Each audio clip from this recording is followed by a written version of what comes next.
Alright guys, let's get busy talking about polycystic ovarian syndrome, also called PCOS. This is going to be one of the most common pathologies affecting women, and it's going to affect both the reproductive and endocrine portions of the female body, so it's going to be really high yield on the step 1 exam. And I want to say that there are some presenting symptoms that you need to recognize on exam day, and additionally there are some key pathophysiological pillars of this disease process that you need to know. Now with that said, the pathophysiology of PCOS is not completely understood. However, I will guide you towards the key things you need to know in terms of the pathophys and how this connects to the symptoms you're going to see on exam day. So let's go ahead and get into it, and I want to start out by talking about the presentation because I think this is going to be the most high yield. So it's going to be signs of polyendocrinopathy in a reproductive aged female. And these signs are going to go across a few different systems. So we can see obesity as well as acanthosis nigricans. And for those of you who are not familiar, acanthosis nigricans we cover in the derm unit, and it is caused by hyperplasia of the epidermis, and it leads to this dark pigmented skin that I'm highlighting down here. And this is usually found in the axilla or along the neck, and it's going to point you towards a patient that either has diabetes or PCOS. Those are the two most common pathologies where you will see acanthosis nigricans, and it is due to insulin resistance. That's what causes this disease process in the skin. Additionally, in our PCOS patients, we can see hirsutism and acne. So if you have a patient that is obese and they have hirsutism and acne, your PCOS bell should start to ring. Now, the last thing that really clinches the triad or the constellation of endocrine symptoms is some type of reproductive pathology. So it's going to be changes in the menstrual cycle like amenorrhea or oligomenorrhea, or perhaps we're going to have enlarged ovaries, and these can be painful, especially with changes in hormones. And then additionally, we can see infertility in patients who are trying to get pregnant. So now that we know this constellation that kind of branches across a few different systems, let's talk about the pathophysiology. And I want to talk about two main pillars that are the cause of PCOS. And the first one is going to be increased adipose tissue. And I like to make my primary insults in red, and then we're going to talk about how this increased adipose tissue is going to go on to change a few things in the body. So I'm going to follow this up by highlighting in pink. So our increased adipose tissue is going to lead to increased estrogen. And this is because we know that adipose tissue can produce estrogen in the periphery. So if you have a lot more adipose in your body, you can produce a lot more estrogen. We also know that patients with larger burden of adipose tissue and higher BMIs, they're going to have insulin resistance, and therefore they are going to create more insulin. Now, this connects a little further down the chain in that patients with increased insulin resistance have changes in their liver. And we know that the liver is a synthetic organ, and it's responsible for making a number of proteins. One of the important proteins is going to be sex hormone binding globulin. And we see decreased levels of sex hormone binding globulin in our patients with PCOS due to the fact that they have this insulin resistance caused by increases in adipose tissue.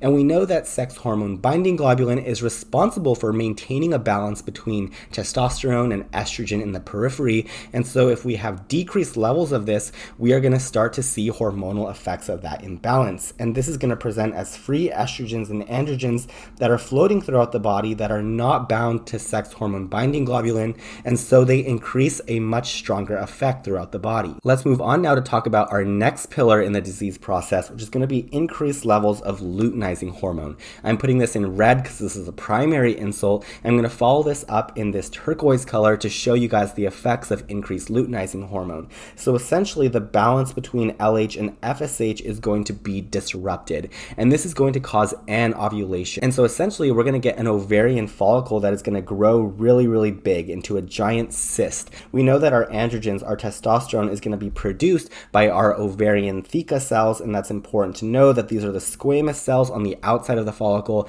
and then our granulosa cells on the interior portion of the follicle are going to be producing estrogen. So we're going to see increased levels of estrogen, and since we get stuck in this follicular phase and we never make it to the corpus luteum phase, we're going to have decreased levels of progesterone, and this is going to lead to endometrial hyperplasia. And I want to kind of highlight this back on our menstrual cycle graph down here. You'll see that if we direct our attention down here where I'm highlighting, in PCOS, we tend to be stuck here in this beginning portion of the cycle that is very estrogen heavy. So we have this big pink estrogen line here, and this is causing growth of the endometrial lining. However, we never make it past this ovulation where the follicle is supposed to burst open. Instead, we have this huge burden of cysts, and so we never make it to the progesterone phase, which is guided by this darker purple hump in terms of our hormonal axis. And so we have decreased progesterone, increased estrogen, and this is what leads to things like anovulation and endometrial hyperplasia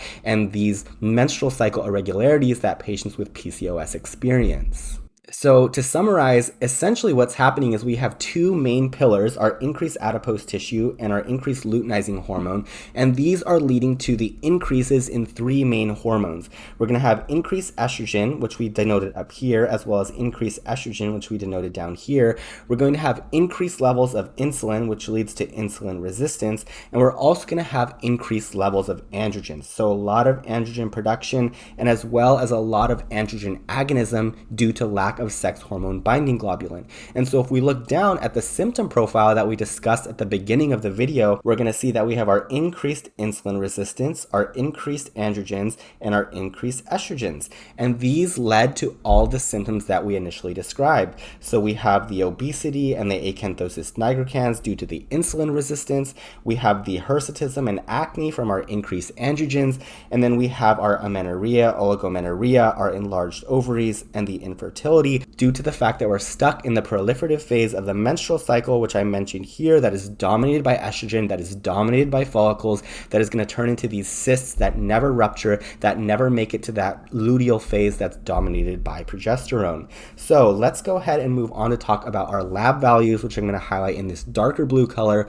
And these are really quite self-explanatory if you know the pathophysiology. We're going to see increased levels of LH as well as increased FSH, but I want you guys to pay attention to this relationship because here in PCOS, they're both going to be increased, but LH is going to be increased even more. And this is opposite from menopause, which is also going to present as menstrual irregularities in an older woman, where we usually expect our FSH to be a lot bigger than our LH, even though they are both increased. So that's going to be an important differentiating factor on test day when looking at lab values of FSH and LH that are both elevated. We expect our LH to be much more elevated than our FSH in polycystic ovarian syndrome.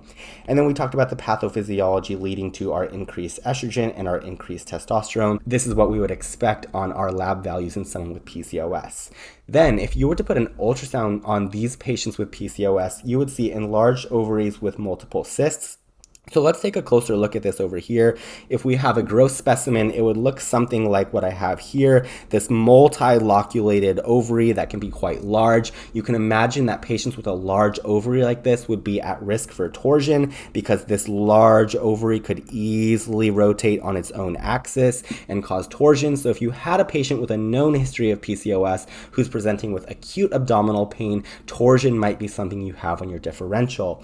Now let's also look at the ultrasound findings, and you'll see that this is the outline of our ovary here, and we have these multiple loculations that are hypoechoic on ultrasound. And this represents all the cysts within the ovary that have not ruptured, that are making this a really heavy estrogen-producing ovary that is causing all of these problems. So let's go ahead and zoom out now and talk about some of the treatment for our PCOS patients. So one of the initial treatments is going to be weight loss and metformin because it's going to help with that adipose tissue burden. So I'm going to connect this little purple line to the insulin-resistant bullet here because this is going to address that portion of PCOS. The next thing in our arsenal is going to be hormonal contraceptives, and this is going to help with the imbalance of estrogen and progesterone. So we can prescribe exogenous hormones like progesterone and estrogen in an attempt to achieve a balance depending on the symptom profile, the menstrual cycle irregularities that our patient is experiencing. Now, the next class of treatments is going to be all related to how our hormones are operating in the periphery. So if we take a look here, spironolactone, finasteride, letrozole, and flutamide are all going to be acting on hormones in the periphery somehow. So spironolactone is going to be a steroid receptor antagonist, so it's going to block androgens directly at the receptor and hopefully decrease some of the effects of those androgens like hirsutism and acne. We have finasteride, which is going to inhibit conversion of testosterone to DHT. It does this via inhibition of 5-alpha reductase. This is going to be great for patients who may be complaining of male pattern hair loss and acne, because we know that DHT is a very potent androgen, so if we can decrease its levels, we're going to help with those symptoms. Next, letrozole is going to block conversion of androstenedione to estrone, so essentially we're blocking conversion of those peripheral steroid hormones in an attempt to reduce some of the symptom burden. And then finally, flutamide is going to be very similar to spironolactone. It's going to be an androgen receptor antagonist. It's going to prevent some of those adrenergic effects from our overproduction by both the ovaries and the adipose tissue. And then finally, in our patients who are trying to get pregnant and are experiencing infertility, we can give them clomiphene, which is going to promote ovulation. These patients have a lot of difficulty ovulating because they have these cysts that just refuse to burst, and so clomiphene is really going to agonize those cysts to release their eggs and hopefully allow a patient to get pregnant. I want to wrap up by giving you guys a quick differential and some lookalikes with some similar pathophysiology to PCOS. So let's start by talking about acromegaly, which can present similarly. These patients are going to present with really coarse features that can sometimes be mixed up with hirsutism. They tend to be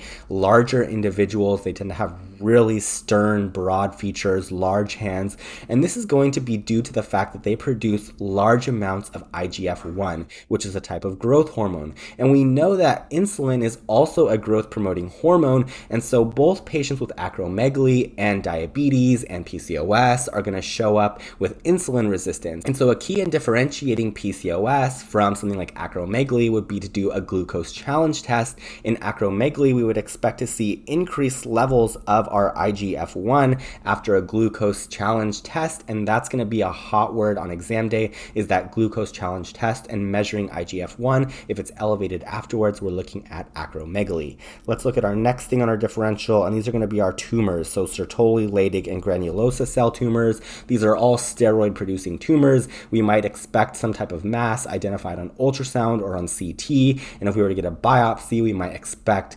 Cal-Exner bodies in the case of granulosa tumors, which make estrogen, or perhaps Ranke crystals in our testicular tumors that are producing androgens. So that's another thing to have on your differential.